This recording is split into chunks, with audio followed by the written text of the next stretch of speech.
The rain had been following me all night. It wasn't just falling, it was chasing me, tapping against the windshield like an impatient messenger trying to deliver a truth I didn't want to hear. Savannah at night looked different in the rain. The streets that usually glowed soft and warm under the lamps now shimmered in cold reflections, stretching and distorting until everything felt like a dream. Or a nightmare. I gripped the steering wheel tighter as Ethan's taillights cut through the darkness ahead. A steady pulse of red in the distance, the only color in a world washed gray. Every turn he made, I made. Every stoplight he rolled through, I rolled through seconds later. My heartbeat synced with the rhythm of the wipers, that relentless, mechanical thud, thud, thud, thud, marking time between who I was an hour ago and who I would be after tonight. He said he had a business dinner. That's what he told me when he left the house wearing the cologne he reserves for big meetings, the one that used to mean something special. He kissed me on the cheek, grabbed his keys, and smiled like a man who'd earned trust he didn't deserve. But something in his tone had been off. Too careful. Too calm. The kind of calm you rehearse when you know you're lying. I'd told myself I was being paranoid. But when I saw the message pop up on his locked screen, same time as last week, the paranoia turned into clarity. I didn't confront him. I didn't ask questions. I just waited until he left and followed. Now here I was, driving through the rain, my wedding ring cold against the steering wheel. The city began to thin. The brick buildings faded into quiet suburban homes with perfect lawns and trimmed hedges. The kind of neighborhood where everyone smiled during the day and hid their secrets behind curtains at night. His car slowed at a stop sign, and for a second, I thought he might have noticed me, but then he turned left. My stomach tightened. I knew that street. I flicked off my headlights and followed in the dark. The houses were familiar. White porches, wind chimes, and hydrangeas that always bloom too early in the season. The road curved gently uphill, and at the end of it stood a pale blue house with a wraparound porch. The rain had softened the edges of everything, but even through the blur, I recognized it instantly. Lauren's house. My best friend. A flash of disbelief tore through me. My brain rejected the image before my eyes even finished processing it. Ethan's car rolled to a stop in front of her driveway. I froze. For a long second, I couldn't even breathe. The rain sounded louder, the wipers slower. I felt my pulse in my throat, hot and suffocating. He sat in the car for a few moments checking his phone. Then he stepped out, pulling his coat tighter around him, and jogged toward the porch. The motion sensor light clicked on. The door opened before he even knocked. Lauren stood there, wearing the same robe I'd seen 100 times during lazy Sunday mornings over coffee. Her hair was loose, her smile too wide. The kind of smile you reserve for someone who isn't supposed to be yours. She reached out and touched his arm, guiding him inside. The door closed behind them. My hands started to shake. I wanted to tell myself there was an explanation, that maybe he was there for something innocent, that maybe Lauren needed help with something, that maybe I was wrong. But even as I thought it, I knew I wasn't. No one opens the door like that for a business dinner. A sound escaped me. Half laugh, half sob. The kind of noise that feels like it comes from a stranger's throat. I lowered my head, resting my forehead against the steering wheel. The car smelled faintly of coffee and damp fabric. My reflection in the side mirror looked alien, pale, wide-eyed, trembling. How could you? I whispered to no one. How could both of you? The clock on the dashboard blinked 9:47 p.m. He'd told me the dinner would end by 10. Always neat, always predictable. I used to love that about him. Now it just made the lies easier to schedule. I reached for my phone with numb fingers and opened the camera app. My heart pounded so hard I could feel it in my palms. The porch light was still on, illuminating the driveway in soft gold. His car gleamed under it like a trophy. I lifted the phone, aimed it toward the house, and zoomed in on the front door. My finger hovered over the button. Just proof, I whispered. I just need proof. Rain trickled down the window in tiny rivers, distorting the view. like the universe itself was trying to protect me from seeing too clearly. I took the shot.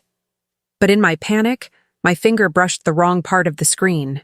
The flash went off. For a split second, everything turned white. The light bounced off the glass, off the rain, off the silver letters of the mailbox. And then it was gone. My breath caught.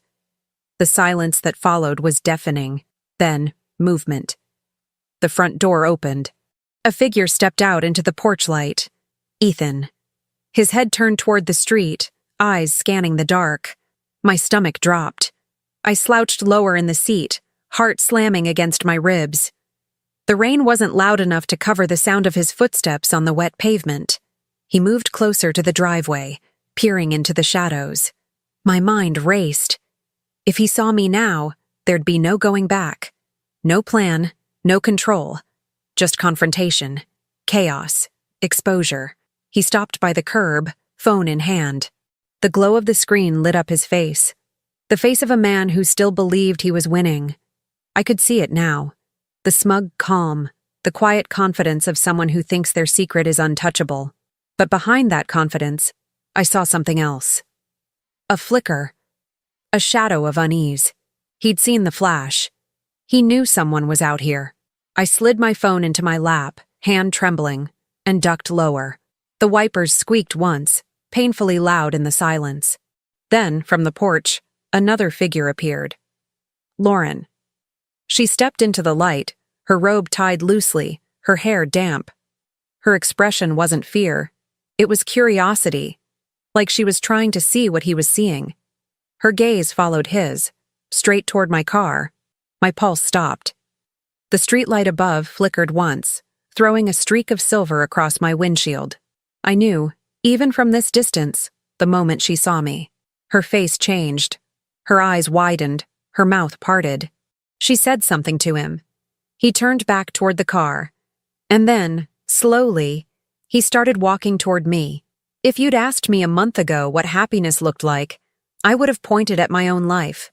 A house on the edge of Forsyth Park, sunlight spilling through tall windows, a husband whose smile I thought I could trust. The kind of life that photographs well. Clean, framed, symmetrical. I built beauty for a living, so I believed I had built it for myself too. Ethan and I met 9 years ago in one of his listings. He was the real estate shark. I was the designer who made old homes breathe again. He said I made rooms feel like memory. I thought he made promises feel solid. For years, we were a good headline. Savannah's golden couple turns restoration into art. I handled color, texture, light. He handled contracts, numbers, charm. Lauren Pierce came later. First a client, then a friend, then almost family. She was effortless in that southern coastal way. Tan in February. Laughter that made waiters linger. She ran a lifestyle blog called Pierce the Day, all brunch photos and candlelight. I helped her style her shoots. She helped me forget to take things so seriously. When Ethan and I renovated her bungalow, the three of us became inseparable. Sunday brunches, wine nights, shared vacations to Tybee Island. If life were a painting, that's how I'd describe the first strokes. Warm, soft even. Morning rituals. Every weekday started the same. Ethan left at 7:30, coffee in a travel mug, phone already buzzing with agents and investors. I'd watch him from the porch, barefoot, mug in hand, the smell of gardenia drifting over the fence. He'd wave, that easy smile, and I'd feel lucky. I'd lock up, put on jazz, and dive into sketches for my next renovation. I lived in color palettes. He lived in spreadsheets. Somehow it worked, but lately his world had begun to expand without me in it. It started subtly, the dinners I wasn't invited to, the weekends lost to meetings. He said business was growing, success needed sacrifice. I told myself I was being supportive. Lauren, of course, knew everything, or I thought she did. When I mentioned his absences, she'd tilt her head, pour another glass, and say, "Men like Ethan get restless, Clara. Don't smother him." She made it sound sophisticated, like detachment was a virtue. I laughed. but something small and sharp twisted inside me. The first red flag one afternoon I dropped by Ethan's office with lunch. A small gesture, nothing dramatic. His assistant blinked when she saw me. "He's at a client meeting," she said. I glanced at the calendar on her desk. Empty slot. That night, I asked where he'd been. He smiled, said the client canceled last minute and he'd gone to the gym instead. The answer came too easily, like a line rehearsed. Later, while folding laundry, I found a receipt in his jacket pocket. The Savannah Grill. 2 entrees, 2 wines, 8:36 p.m. We'd eaten there for our anniversary last year. I remember standing there with the receipt pressed between my fingers, heat rushing to my face. I almost marched into his study to demand answers. Instead, I slid the paper into the back of a drawer.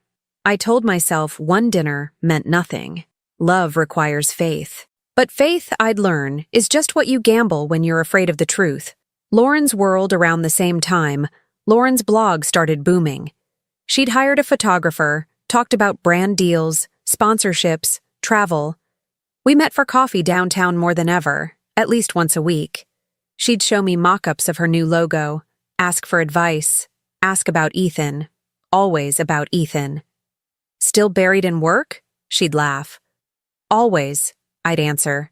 She'd smile like she already knew. She had a way of making me feel both adored and analyzed, like she was taking notes I couldn't read. Sometimes Ethan would mention her name casually. "Lauren says the market's softening," or "Lauren told me about that new gallery." The first few times I was glad they got along. The last few, I noticed how naturally her name fit into his sentences. Too comfortably, like a song he'd been humming all day. Still, I didn't say anything. You don't accuse your best friend of being too friendly. You just take a deeper breath and change the subject. Cracks in the frame. The distance between Ethan and me grew in centimeters, barely visible but cumulative. He'd stay up later, scrolling. He'd step outside to take calls. When I entered the room, he'd flip his phone face down. I started keeping mental notes instead of journals. Wednesday, new cologne. Thursday, gray shirt she once complimented. Friday, laughter from the study, then silence when I entered.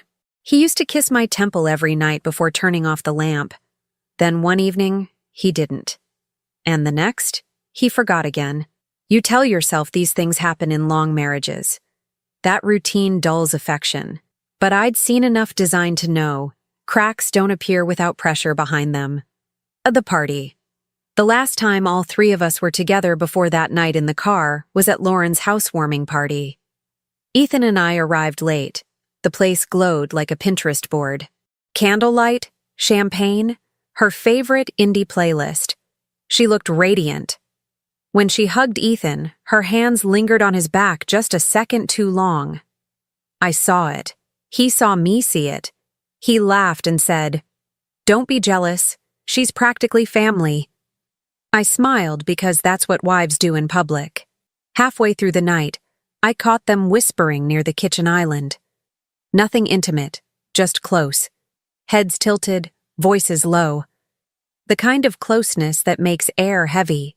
Later, as we were leaving, Lauren pressed a box into my hands. "For you," she said. Inside was a scented candle labeled Trust.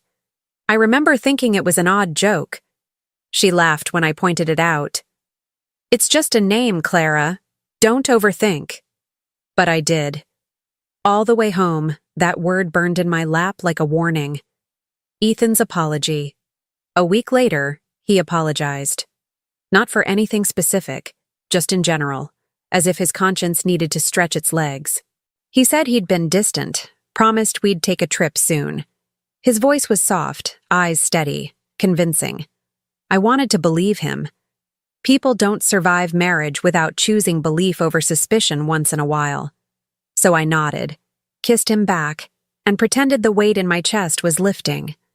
That night, he fell asleep quickly. I lay awake watching the rain trace lines on the window, the same way it would on the windshield the night everything shattered. The phone. The moment that truly changed everything was small, almost boring. Ethan had left his phone on the counter while he showered. It buzzed once, then again. A message preview flashed. Same time as last week? No name, just a heart emoji. I didn't touch it. I didn't need to. My heart recognized what my mind refused to read. When he came out, towel around his waist, he glanced at the counter, saw the notification, and for the first time since I'd known him, he hesitated. That single heartbeat of panic told me everything. He noticed my stare and smiled too quickly. Work stuff, he said. Of course, I answered. The words tasted metallic. From that second on, my world divided into before and after. Foreshadow. In the following days, he became sweeter. Flowers appeared, dinners planned, attention renewed.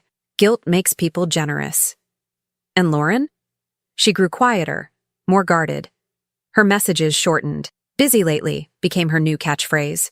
It was like watching two actors forget their lines halfway through a play, each covering for the other, hoping the audience didn't notice. But I was no longer in the audience. I was backstage, seeing the wires, the fake backdrops, the painted smiles, the red flag moment. The night before everything unraveled, Ethan canceled our anniversary dinner. Said a new investor flew in unexpectedly. I'd already booked a table overlooking the river. He promised we'd celebrate tomorrow instead. Minutes later, Lauren texted that she couldn't meet for our weekly coffee because she was helping her aunt move. Her aunt had died 3 years ago. That was it. The final brushstroke revealing the whole picture. I didn't cry. I didn't scream.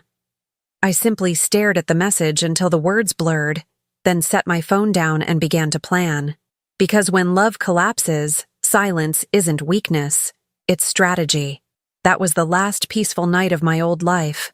By the next evening, I was behind the wheel, following Ethan's car through the rain, my pulse matching the wiper's beat, driving straight toward the house where friendship and marriage would both die under the same porch light. I sat in the car long after they disappeared inside, rain hammering against the roof, thunder rolling like distant applause for the cruelest show on earth. My fingers were numb, my throat raw from holding in every sound I wanted to make. I'd seen enough, or maybe not enough. There was a sickness in the not knowing, a kind of torture that made me want to see more, even if it killed whatever was left of me. So I waited. The house glowed warm behind fogged windows, a golden secret in the storm. Every few minutes I saw their silhouettes move across the curtains, a shadow leaning close, a flash of an arm, the kind of gestures that need no translation. The ache behind my ribs turned solid, like my heart was turning into something sharp and cold. When I finally drove away, my reflection in the rearview mirror didn't look like me anymore. I don't remember the drive home, only the silence that followed me in. The clock read 11:38. His side of the bed was untouched. I sat on the floor and stared at the door until dawn. At some point, I laughed, the kind of laugh that sounds like glass breaking. Then I cried until there was nothing left but the decision to survive. The next morning, Ethan came home smelling like rain and lies. His hair was damp, his expression perfectly composed, as if nothing had happened. Dinner went late, he said, dropping his jacket on the chair. Investors from Atlanta. He kissed the top of my head. Casual, familiar, practiced. My stomach twisted, but I smiled. I smiled because now I understood what kind of war I was in, and I wasn't ready to show my weapons. He showered, whistled, made coffee. I memorized everything. His tone, his pace, his hands steady as he poured cream into his mug. I wondered if he'd kissed her goodnight before walking through our door. I wondered if he even noticed how easily the lie slipped past his teeth. When he left for the office, I sat in his study. His phone buzzed once on the desk, a notification preview I caught just before it vanished. Her name, Lauren Pierce, a small heart next to it. Something in me went still. Not anger, not grief, something colder. I opened his laptop, the one he always locked but never changed the password on because he thought I was too gentle to invade privacy. Within minutes, I was inside his email. My hands shook as I typed her name into the search bar. There it was, thread after thread, weeks of messages, some hidden under work-related subject lines. So proud of you tonight. Can't stop thinking about you. Wish you were here instead of her. My stomach turned, but I kept reading, kept scrolling, each word like a cut I refused to stop receiving. Screenshots of flights, hotel confirmations, inside jokes that made me sick. He'd written once, "She still has no clue." It's almost too easy. I sat there until my tears dried into salt on my skin. Then I copied everything, every message, every image, every receipt, onto a flash drive. Proof. Not just for me, but for whatever came next. When I closed the laptop, the reflection on the black screen showed a woman I didn't recognize, hollow-eyed, lips pressed thin, calm in the way only broken people can be calm. That evening, I called Lauren. My voice didn't shake. "Hey," I said. "Want to grab coffee tomorrow?" She hesitated, then agreed. I could hear Ethan in the background, faintly, a laugh I knew too well. She must have turned away from him because her tone shifted, softer. "Of course, babe. Usual place?" The next morning, she arrived in her usual perfection. White sundress, effortless hair, smile rehearsed for the camera. She hugged me, ordered her latte with oat milk, and asked about my new design project as if nothing had changed. I watched her talk, gesturing with manicured hands, and wondered how she could be so composed when she'd spent the night in my husband's arms. At one point, her phone buzzed on the table. I didn't have to look to know who it was. Her eyes flicked to the screen, then back to me. A microsecond of panic crossed her face before she caught herself. "Sorry," she said. "Client thing." I smiled and stirred my coffee. "Ethan mentioned you've been helping with some of his listings," I said lightly. Her posture tightened. "Just a little advice. You know me, can't resist giving my opinion." "Of course," I said. "You've always been good at slipping into other people's projects." She froze mid-sip. The words landed exactly where I aimed them. I watched her swallow, recover, laugh too loudly. "God, Clara, you sound jealous." "I guess I am," I said quietly. "You've always had a way of getting what you want." She didn't answer. We both knew the conversation had ended, but neither of us stood up. The silence between us was thick, heavy with the truth neither dared to name. When she finally left, I sat alone at the table, her perfume still floating in the air, the same one I'd smelled on his jacket. That night, I couldn't bring myself to touch him. He climbed into bed beside me, scrolling his phone, then turned off the light and mumbled, "Love you." The words felt foreign now, like a language I'd forgotten. I whispered it back, but it tasted like ashes. The days that followed blurred together. Pretending became my new profession. I laughed at his jokes, met Lauren for brunch, posted photos that screamed normalcy. Behind it all, I was documenting everything. The lies, the patterns, the timings. Each note, each file, each conversation was another piece of a puzzle that spelled the word betrayal. One evening, Ethan left his briefcase in the car. I retrieved it, planning to put it in his office, but curiosity pulled me deeper. Inside, among contracts and property documents, was a printed itinerary for a trip to Charleston. 2 tickets, 1 hotel room. Dates circled. Next weekend. I recognized the handwriting next to the reservation. Lauren's. A heart drawn beside his name. That was the moment the truth stopped being abstract. It was physical now, printed on paper, tangible enough to burn. I sat at my desk and stared at it, the rain outside echoing the night it all began. My body trembled, not from sadness, but from a new clarity. I wasn't crying anymore. I was calculating. When Ethan came home, I greeted him with a kiss and dinner. We talked about mundane things, groceries, neighbors, the weather. He smiled, oblivious. He had no idea that every word he spoke became ammunition. He said he'd have to leave town for a conference. I nodded. "Of course," I said. "You work too hard." He touched my hand, grateful for my understanding. I almost laughed at the irony. The next morning, I drove to Lauren's house. I parked down the street, hidden behind the same oak tree where I'd sat that first night. Through her window, I saw them again, packing suitcases, laughing. He poured her wine at 10 a.m., like they were newlyweds heading on vacation. My vision tunneled, but I forced myself to keep watching. When he stepped outside to take a call, she moved to the mirror, adjusting her hair, humming. She looked radiant, happy, like she'd won, and maybe she had. For now. But as I sat there in the car, watching them move inside that house built with my design advice, filled with furniture I'd helped her choose, I realized something that froze me to the core. Every part of their affair lived in a world I had built for them. My work, my choices, my trust. They'd used it all as scaffolding for their lies. I had unknowingly designed their sanctuary. The betrayal wasn't just emotional, it was architectural. The nausea passed, replaced by something pure and deliberate. Revenge didn't come to me as an explosion. It arrived like a blueprint. Precise, measured, almost beautiful in its symmetry. That evening, Ethan returned home early, humming, still carrying her scent. He kissed my cheek, said, "Conference went great." I smiled back and said, "I'm glad."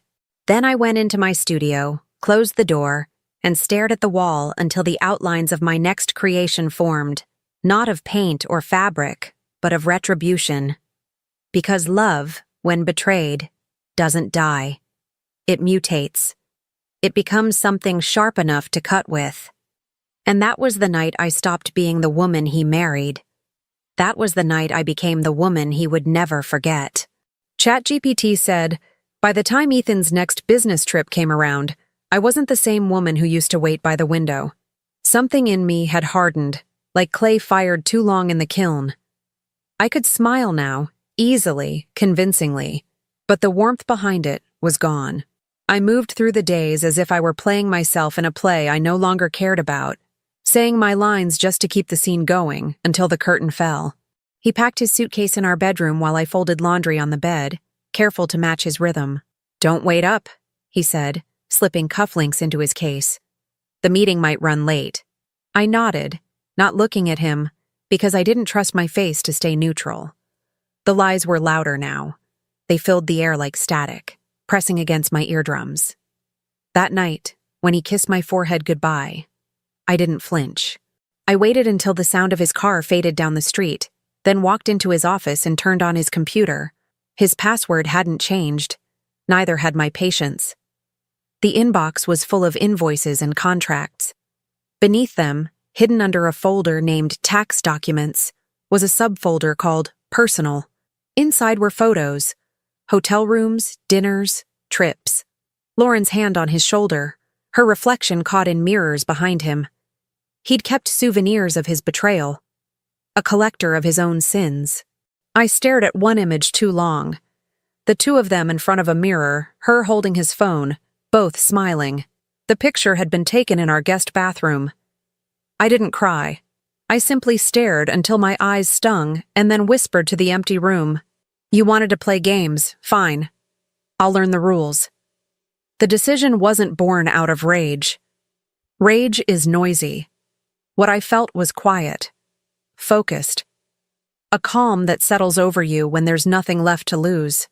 I realized I didn't want him to simply confess or apologize. I wanted him to feel the humiliation of being unmasked. I wanted her to lose the shiny, polished version of herself she fed to her followers.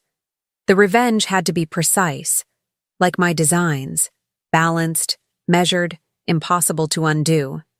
I started with information. I cloned his phone using an app a client once bragged about during a remodel project, something meant for parents tracking teenagers. I justified it as research at the time. Now, it was justice.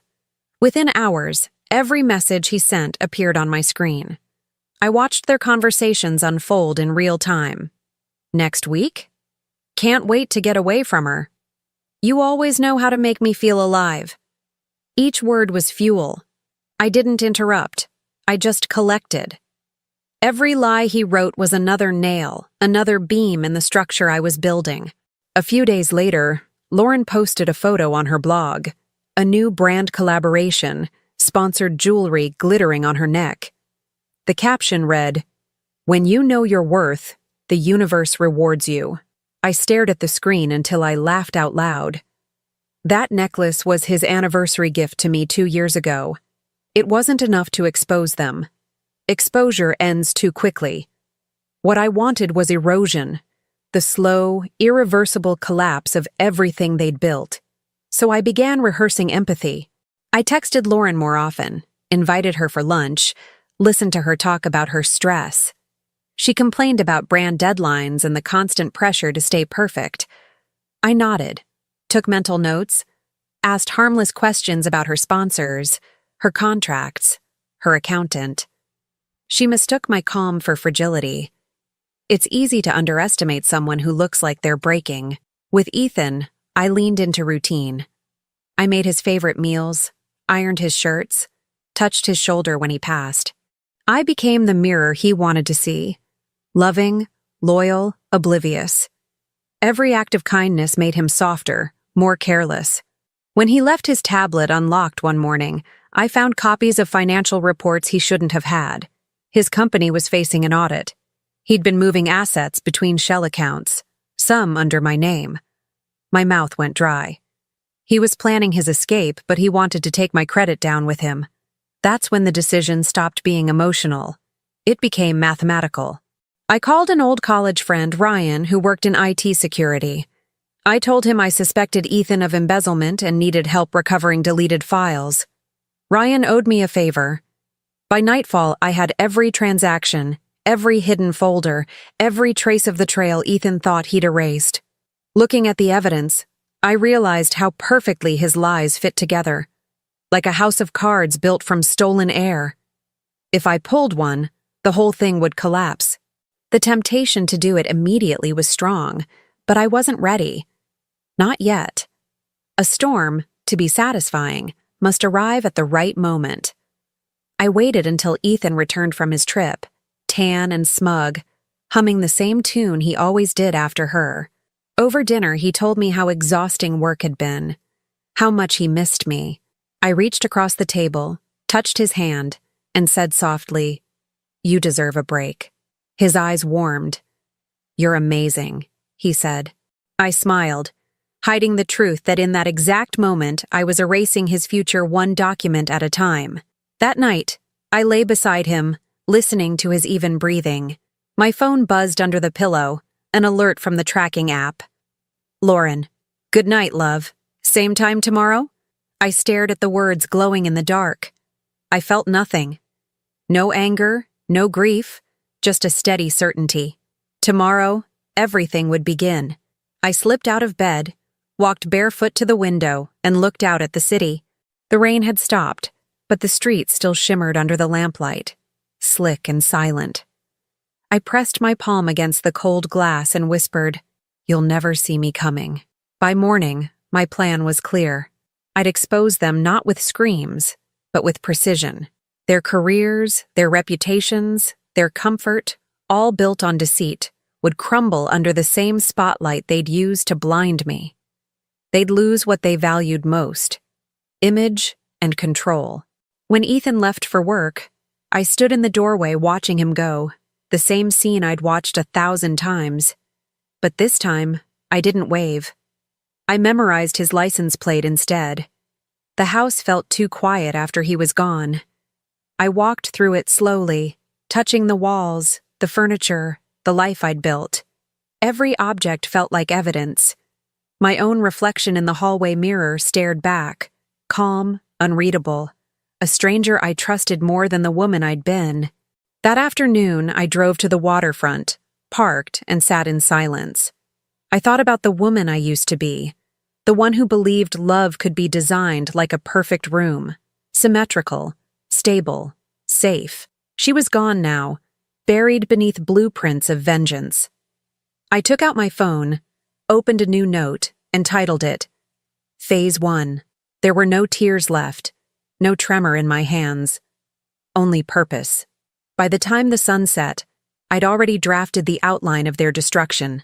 It would start quietly, one leak here, one whisper there. Enough to make them doubt each other. Enough to make the cracks visible. As darkness settled over Savannah, I looked at the reflection of the water and saw my face flicker under the streetlight, half in shadow, half illuminated. The decision was made.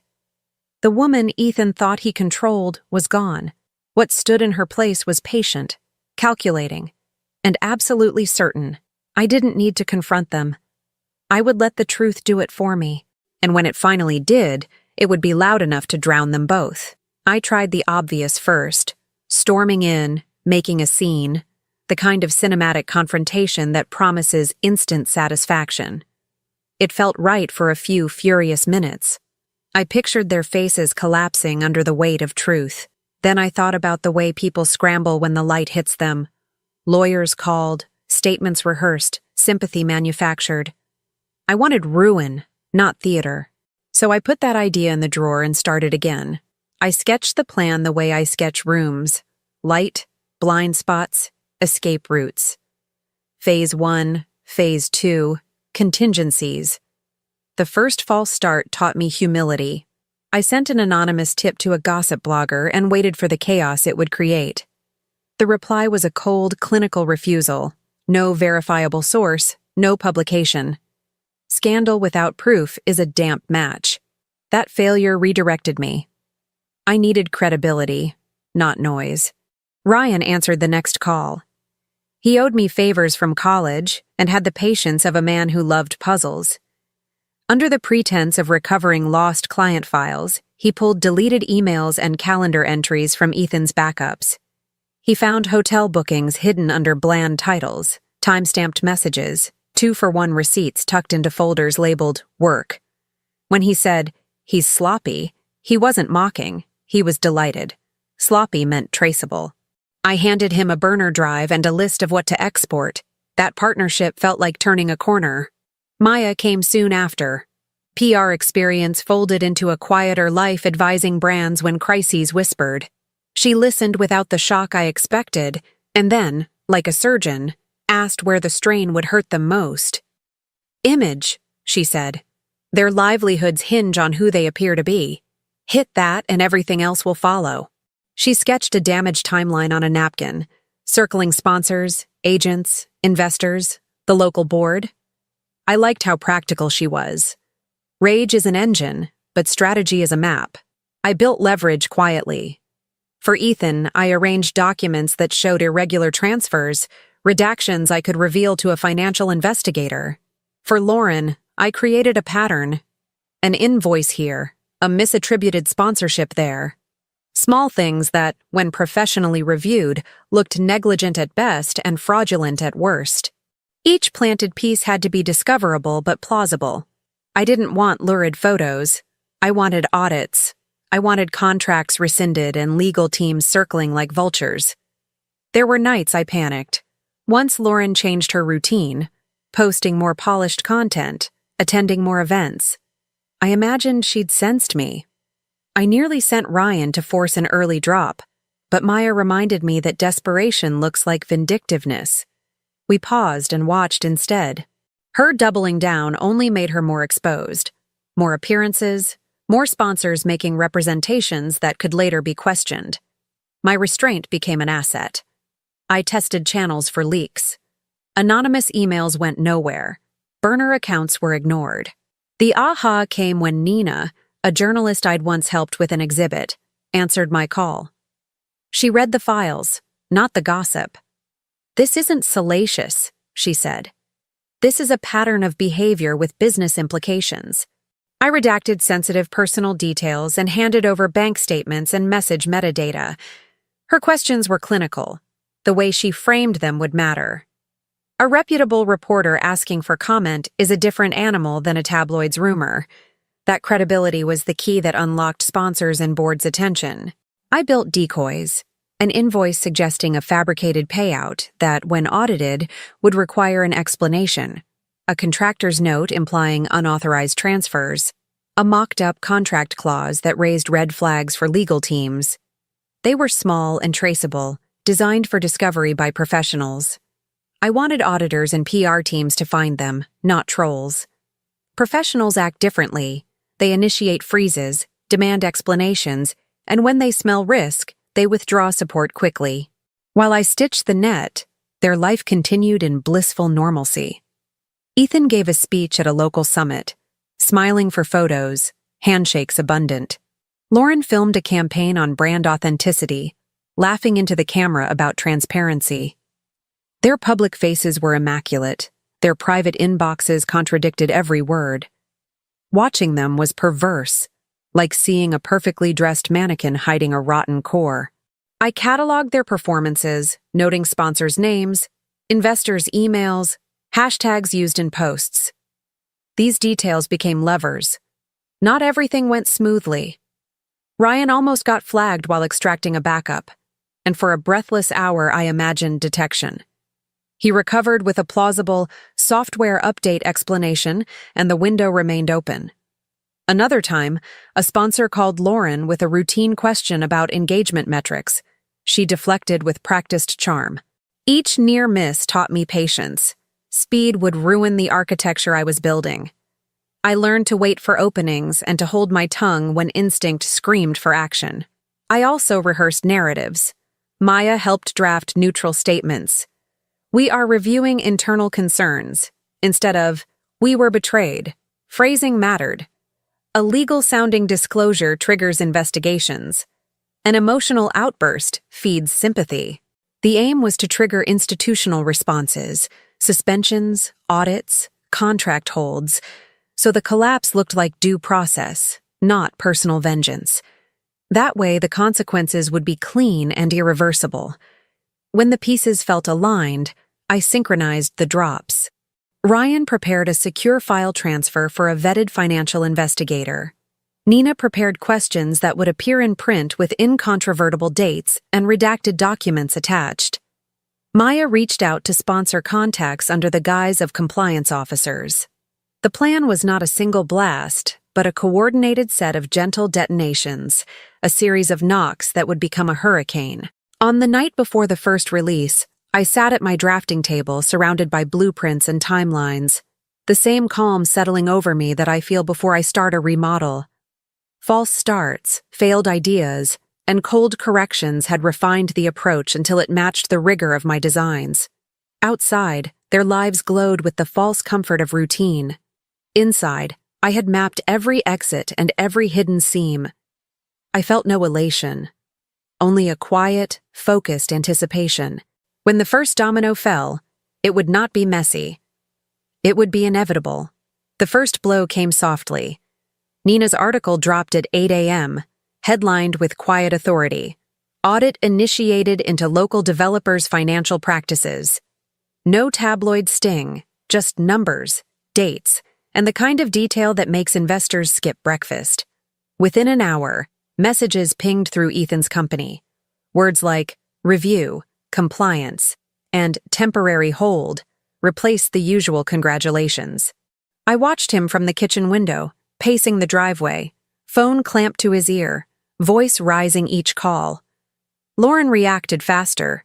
She posted a photo of herself smiling by the river. Caption: "Storms make trees take deeper roots." I almost laughed. Sponsors didn't. 2 paused contracts within 24 hours. Pending clarification. The next day, her management team issued a statement about misinformation. I could almost hear the tremor under the polish. Behind the scenes, Ryan's data transfer landed in the hands of the forensic accountant we'd primed. The report he sent to the board was clinical. Discrepancies, duplicate vendor payments, shell accounts. Ethan's irregularities now had weight. The board scheduled an emergency audit, freezing accounts until further notice. He came home that night gray and tight-lipped, muttering about temporary nonsense. I served dinner in silence, watching the empire he'd built start to tilt. Phase 2 rolled on schedule. Maya contacted 2 of Lauren's sponsors for verification. Her phrasing was perfect. Professional concern, not accusation. Within hours, emails bounced to legal teams. Corporate risk departments are predators. They sense blood long before the wound shows. By Thursday, 3 more partnerships were under evaluation. That evening, I attended Ethan's gala. His victory lap, The night he'd bragged would solidify everything. I dressed in black and sat at the back. When the montage of his career highlights began, the projector flickered to an image no one expected. A payment ledger, transfers highlighted, dates aligned with his supposed charity expenses. The room went still. Then, whispers rippled like static. His expression froze halfway between a smile and a grimace. The presenter stumbled over the next line, the audience stared, and somewhere a phone camera clicked. It lasted 20 seconds, long enough. When the lights returned, the damage was irreversible. He stumbled through the rest of his speech while half the audience typed notes. I left before applause, or what passed for it, started. By Friday, Nina's piece had been syndicated. The real estate board confirmed an investigation. Investors suspended funding. Just temporary, Ethan told reporters, but his hands shook when he locked the door that night. Lauren's unraveling was slower, more exquisite. Brands issued polite, identical statements about values and transparency. Her followers noticed the silence between posts. Engagement plunged, the comments turned predatory. She posted a video, tear-softened and unconvincing, about truth and redemption. It only made the sponsors move faster. One terminated her contract midstream, citing a breach of ethics clause. Meanwhile, the audit clause Ryan had unearthed, buried in an old contract, activated automatically once irregular transfers reached a threshold. It granted the company temporary receivership to protect creditors. Ethan hadn't read it when he signed years ago. Now it handed control to an external auditor who happened to be my recommendation. Overnight, his access to corporate accounts vanished. He shouted, slammed doors, demanded explanations that no one owed him anymore. I listened from the next room as he called partners, his voice shrinking with every unanswered ring. We can fix this, he kept saying. But the fix had already been removed. On social media, the two of them tried one last defense. Lauren posted a quote about forgiveness. Ethan posted a photo of a sunset captioned, "Starting over." The comments were brutal. The internet has no mercy for sincerity once the receipts are public. Saturday morning brought the final blow. The local paper printed the headline, "Developer suspended amid ongoing audit. Associated influencer under review." It wasn't vengeance. It was documentation. Every detail I'd built fed into procedure, not scandal. The system itself became my weapon, clean and irrefutable. I walked to the balcony with coffee and watched the light shift across the street. Cars passed, ordinary and unaware. Somewhere across town, Ethan was meeting lawyers who would tell him to stop talking.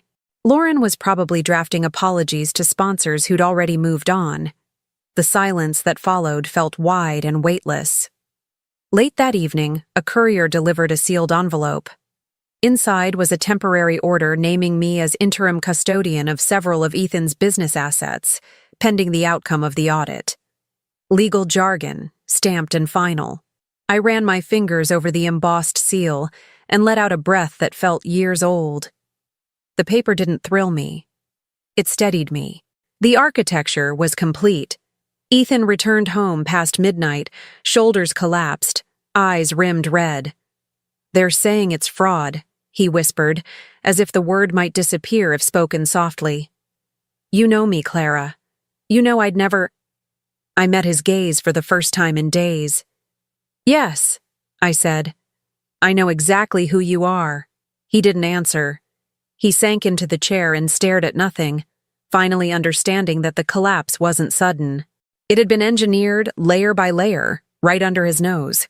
The next morning, Lauren called. I let it ring. She left a voicemail, voice shaking, still clinging to the hope of some shared explanation. I deleted it. There was nothing left to explain. News spread quickly. Ethan stepped down to focus on personal matters. Lauren took a break from social media. Both of them disappeared from the circles that had once worshipped them. Their silence was the proof of success I never needed to announce. For weeks, I didn't celebrate. I reorganized the studio, cleared out sketches, stripped the house of everything that smelled like them. Each removal felt like air returning after years of compression. Revenge wasn't loud. It was the quiet satisfaction of control restored. Sometimes at night, I'd imagine them scrolling through headlines, reliving the same cold shock I'd felt that first night in the rain. Maybe they blamed each other. Maybe they still didn't understand how carefully it had all been built. It didn't matter. The structure stood, and they were buried under it. When the court finalized the receivership and released my portion of the settlement, I didn't smile. I just looked at the signature and thought, symmetry. The betrayal had been personal. The consequence was professional. Balance restored. I poured a glass of wine, stepped onto the balcony, and let the city's noise fade beneath me. Somewhere, Ethan and Lauren were learning the same lesson I had learned too late. When you build your life on lies, it only takes one precise strike for everything to collapse. And I had made that strike with a designer's hand. The silence after victory was stranger than I expected.